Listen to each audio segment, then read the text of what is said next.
John Locke famously stated that in the beginning, all the world was America, referring to the continent that had only recently been discovered, and traced how society in Europe had been transformed through the introduction of property, the invention of money, and the subsequent desire of wealth.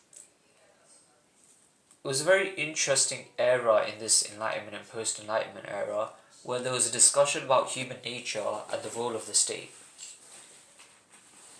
Indeed, if you viewed human nature as innately good and, innately sort of a force for good, and that, the organization of society was done by free individuals, then this would inform your view on sort of liberty. And indeed, many of the sort of classical liberals and progressivists of that time had views such that man was innately good and that the state was a coercive institution.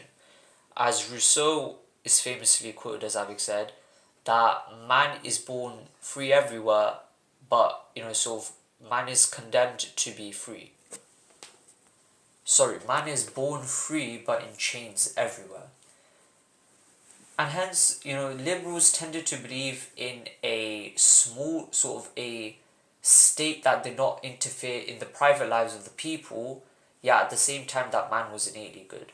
On the other hand, if you believe that man was innately flawed or evil, you generally believe that the state should have more power and authority.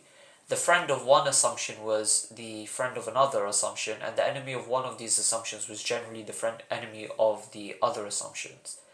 Such as, for example, de Maistre, who was very important in the strongman tradition, he generally opposed most of these liberal assumptions. And then on the opposite side, people like John Stuart Mill may have agreed with all of these assumptions. Moral philosophy and the issue of natural law in modern society preoccupied a succession of English, Irish, and Scottish philosophers in the mid-18th century. For Francis Hutcheson, our sense of morality could be understood, like taste, to have derived from a natural sentiment of kindness towards others. Pulling away from the strict Scottish Presbyterian position, Hutchinson did not acknowledge that the Christian promise of a rewarding afterlife was enough to keep morality in check, but he did point to God as instilling this natural morality in all of his subjects. David Hume took this idea further by controversially cutting God out of his theory altogether. Hume agreed that all human beings possess an innate benevolence, but that benevolence was only put into action as a result of a process of sympathy, and that the virtue of justice was far from natural and only sanctioned over time. With no acknowledgement of God or natural law, Hume argued that morality and sociability are historical constructs that have been developed over time to serve a specific purpose. Adam Smith took on the concept of sympathy and made it the foundation of his exploration of the betterment of the human condition in his theory of moral sentiments. According to Smith, moral judgments were made as the result of sentiments, not reason. In a society that was already experiencing extreme inequality, Smith saw that people were sympathetic with those who bettered themselves at the expense of others because they sought to emulate them. The foundation of our morals came from our need to see ourselves through the eyes of others. There are a few very important points here. First of all, can morality be sustained in a worldview that does not have a God or a higher power in it? Religious theologians and philosophers may argue that without a higher power, one cannot objectively know what is right and what is wrong. Others have argued that we can use rational principles and rational methods to know what is right and wrong. And one such method has been the consequentialist moralist framework, which is that the morality of an action should be judged based off of its outcome.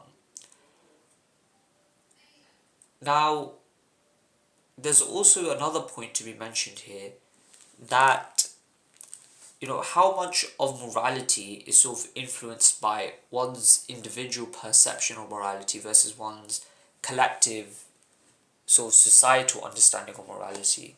Of course, religion plays a big part in the collective conscience and thereby the collective understanding of morality.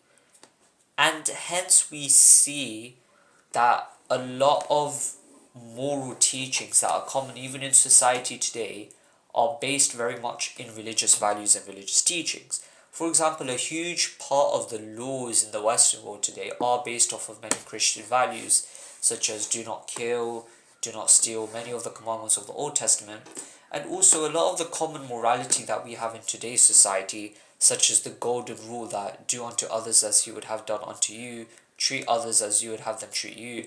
This is taken from the Bible. Or for example, Jesus is saying that love your enemies. We should be loving and kind towards each other. Or if someone slaps you on the right cheek, then turn the other cheek to him. This emphasizes not taking revenge and being forgiving and patient and forbearing. Of course, some may argue against these morals. Some may actually view, for example, Christian morals as simply the morality of the weak, which is just cowardice. This may be a criticism laid against Christianity by the likes of Friedrich Nietzsche and certain postmodernists.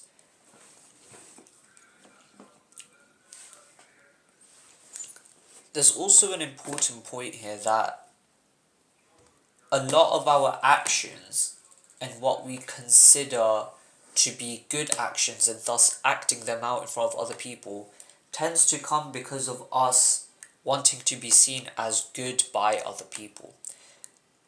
Sociologically speaking, there's of course the discussion on the looking glass self, and this idea that we will view ourselves in relation to how we perceive that others view us. And certain societies which have a more stronger collectivist tradition than the West tend to emphasize this even more. For example, in the Indochina region or the Far East, this kind of idea is more strongly emphasized and is embedded in that society.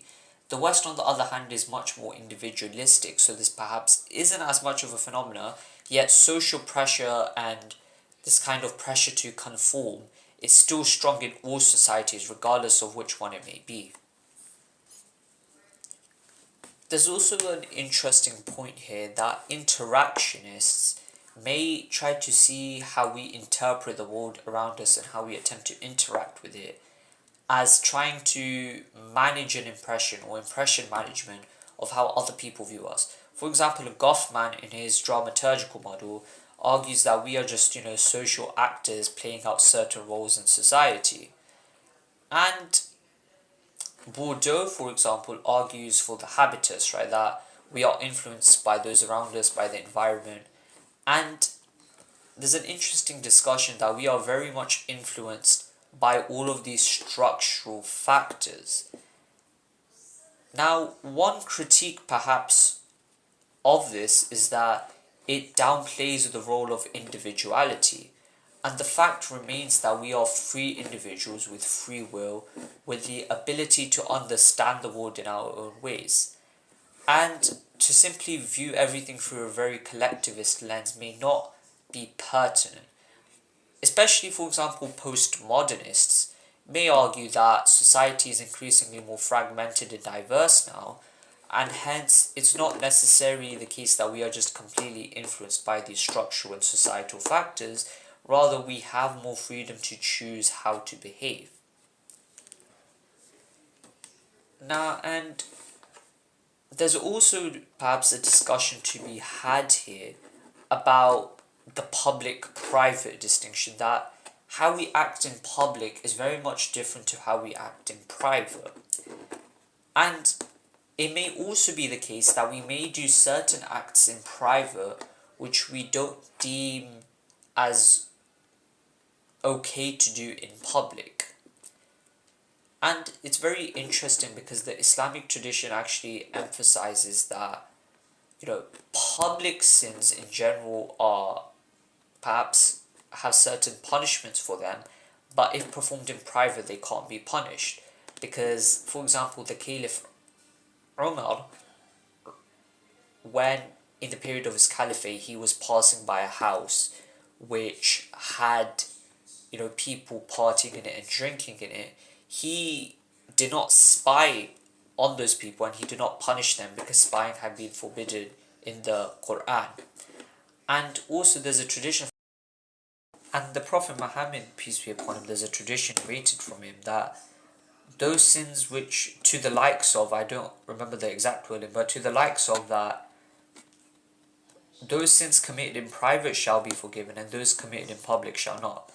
And hence, it's an interesting concept here that perhaps, the pressure to conform to morality is really on a collective basis, and how many people would truly still conform to that morality were it to be the case that we weren't in the context of a society. However, there's an interesting point to be made here that we are based within the context of our society and we can't be taken out of that context. We are fundamentally in a web of connectedness with other people, and so we need this morality for society to be functional. This sort of common sense knowledge, moral knowledge that informs us how to interact with people and to be kind with others is necessary for society to be functional, because it prevents the problems of the individual causing the disruption of the social order, and of preventing individual narcissism and individual issues of sort of their spirit or their heart affecting their interactions with other people.